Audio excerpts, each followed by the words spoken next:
You're playing a game, and you don't even know the rules. You work 40 hours a week, pay your taxes, buy what you need, try to save a little, and somehow you're still broke.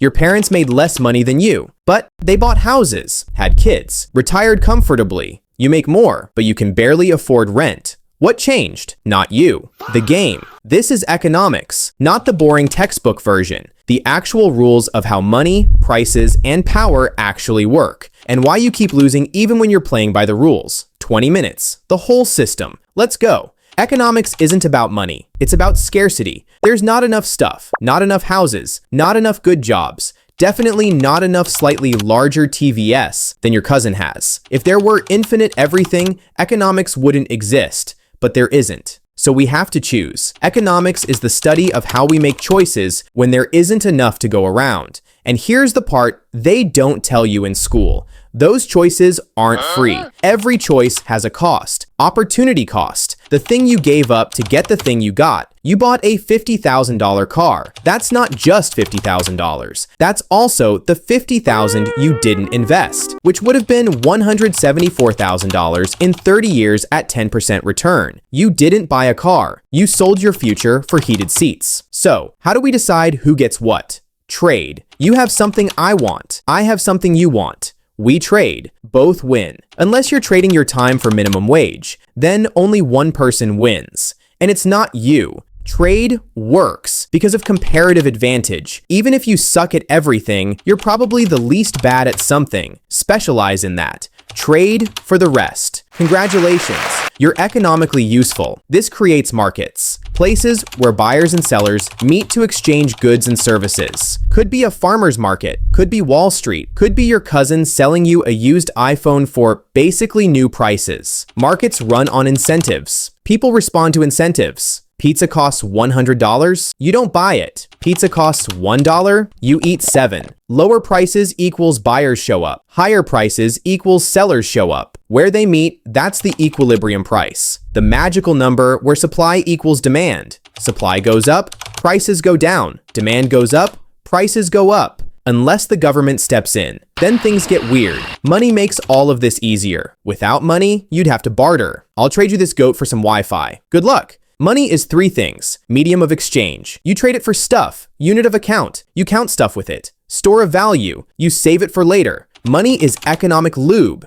It keeps the gears of trade spinning. And then we invented banks. Banks don't store your money in a vault. That's a lie. They take your deposit, lend it out to someone else, charge them interest, pay you a tiny fraction. This is fractional reserve banking. You deposit $1,000. They keep $100 in reserve. Lend out $900 to someone else. That person deposits it somewhere. That bank keeps $90, lends out $810. Your $1,000 just became $2,710 in the economy. Banks don't store money. They create it. It works great until everyone wants their money back at the same time. That's a bank run. That's when banks collapse. That's why we have FDIC insurance, so you don't panic. But who controls how much money exists? Central banks. In the US, it's the Federal Reserve. In Europe, the ECB. In China, the People's Bank. They do 2 big things. Control the money supply, print more, or take some out of circulation. Set interest rates, the cost of borrowing money. High interest rates make borrowing expensive.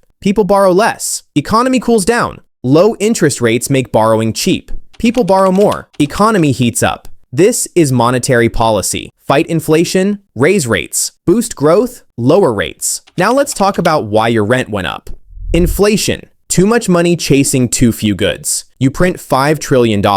Same amount of stuff exists. Prices go up. It's not corporate greed. It's not supply chain issues. It's math. More money, same stuff, higher prices. Inflation is a hidden tax. Your salary stays the same. Prices go up. You're poorer without anyone taking money from you. Between 2020 and 2024, inflation hit 20 to 23% cumulative in the US. Your $50,000 salary in 2020 needs to be $61,500 today just to break even. Did you get an $11,500 raise? No? Congrats. You took a pay cut. And when central banks lose control of money supply, here's what actually happens to real people. Argentina, 1989. The economy decided to speedrun every possible mistake at once. Inflation hit 3,000% per year. Not 3%. Not 30%. 3. 1,000%. Prices were doubling every month. You'd go to lunch, order a sandwich, finish eating, get the bill, and the price had gone up while you were chewing. People would get their paychecks and literally sprint to the store, not because they wanted to shop, because if they waited until tomorrow, their money would be worth half as much. So everyone bought anything: toilet paper, canned food, whatever was on the shelf, because owning stuff was safer than holding cash. At one point, the government printed a 1 billion peso note, which sounds impressive, like you're a billionaire, until you realize it was worth about $1. A billion pesos. $1. You couldn't even buy lunch with it. The president's solution to all of this? Print more money. Because apparently, when you have too much of something causing problems, the answer is to make more of it. It's like trying to put out a fire with gasoline. Spoiler, it didn't work. Eventually, they just gave up. Abandoned the entire currency. Started over with a new one. Like hitting Control-Alt-Delete on an entire economy. That's hyperinflation. That's what happens when a government loses control of money. That's why every country in the world obsesses over inflation rates. Because nobody wants to be Argentina in 1989. So who controls this? Central banks. They set interest rates and control money supply. But governments decide how to spend it. And where do they get the money? Taxes. Mandatory payments. Don't pay? Jail.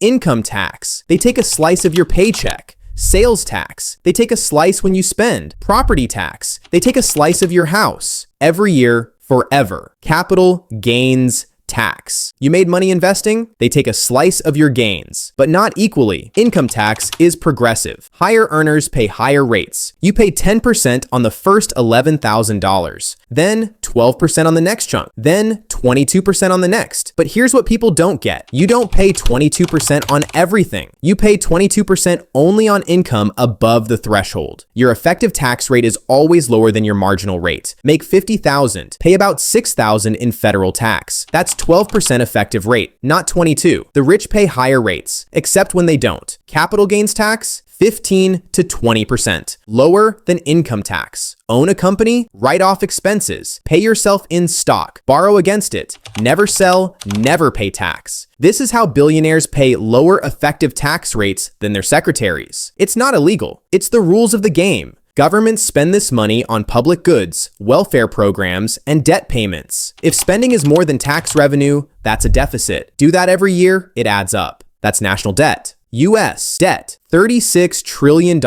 and climbing. Is that bad? Depends. If debt is used for productive investment, it's fine. Build infrastructure, educate people, grow the economy, pay it back later. If debt is used to fund nonsense, it's bad. Print money to pay it. Inflation skyrockets. Currency collapses. Debt becomes a problem when interest payments eat the budget. US spends $1 trillion a year just on interest. Not paying down debt, just interest. That's more than defense, more than education. We're borrowing money to pay interest on money we already borrowed. That's not sustainable. How do we measure the economy? GDP, gross domestic product. Total value of all goods and services produced in a country in a year. US GDP, 28 trillion. China, 18 trillion. India, 4 trillion. Higher GDP equals richer country, right? Sort of. GDP counts everything, good and bad. Hurricane destroys a city. You rebuild. GDP goes up.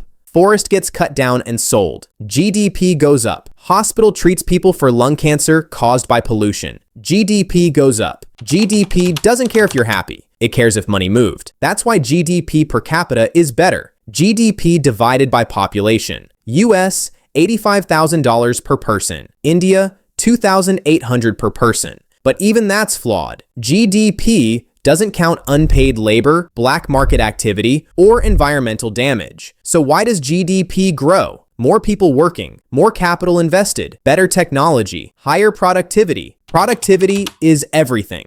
High productivity, more output per person per hour. Wealth grows. Low productivity, same output. Wealth stagnates. This is why some countries are rich and others are poor. US worker produces $180,000 of value per year. Indian worker produces $12,000. Not because Americans work harder, because Americans have better tools, technology, infrastructure, and systems. That's the game. But GDP doesn't always grow. Sometimes the economy shrinks. That's a recession. 2 quarters of negative GDP growth. Unemployment rises. Businesses close. Shrink for a long time. That's a depression. No country makes everything, so they trade. US makes software. China makes phones. Germany makes cars. Saudi Arabia has oil. Everybody specializes. Everybody trades. This is globalization. Benefits: cheaper goods, more variety, technology spreads. Downsides: jobs move offshore. Inequality rises. Supply chains break.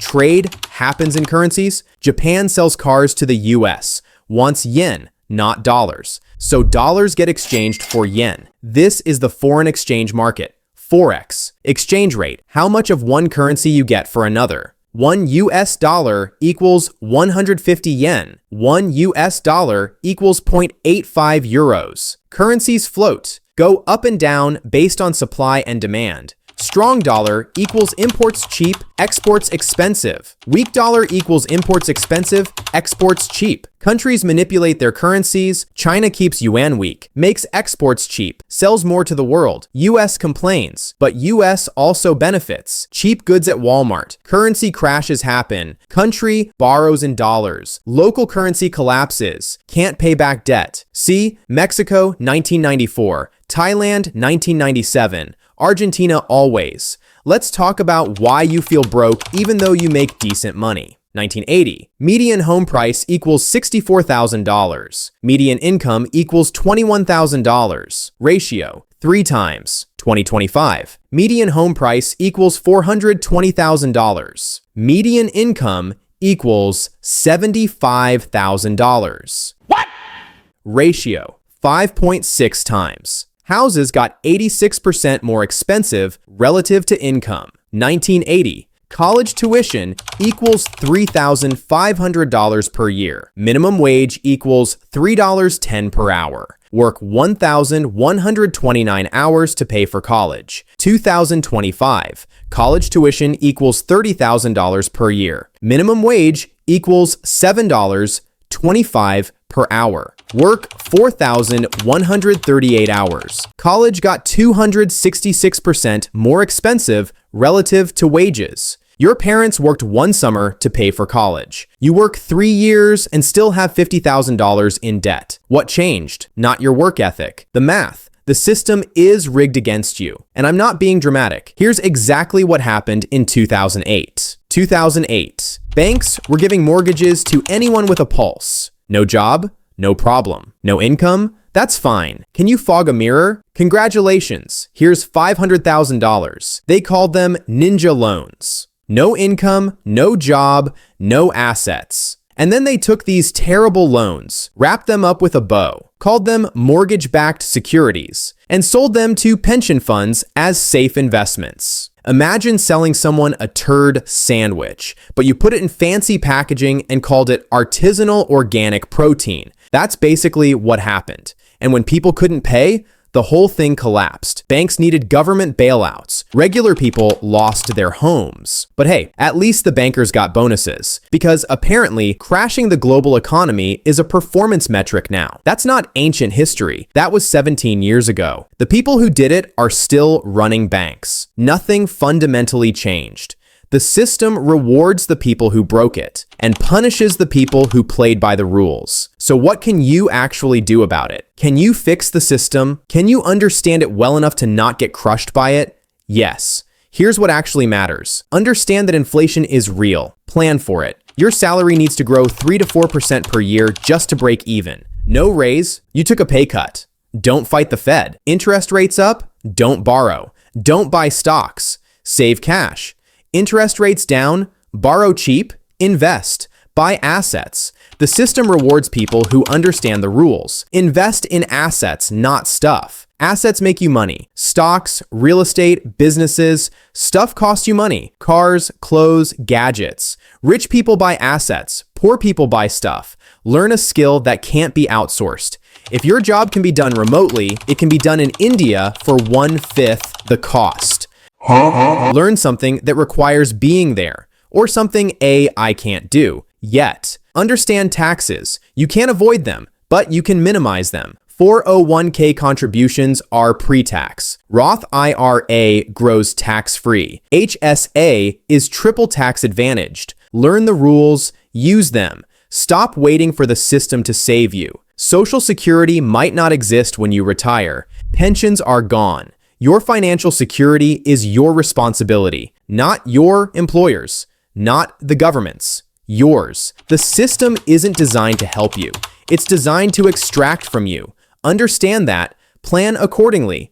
Economics isn't complicated. It's just uncomfortable. The game is rigged, but it's the only game in town. You can complain about it, or you can learn the rules and play smarter. Your parents had an easier game. Lower prices, higher wages, more opportunities. You have a harder game, but the rules are still rules.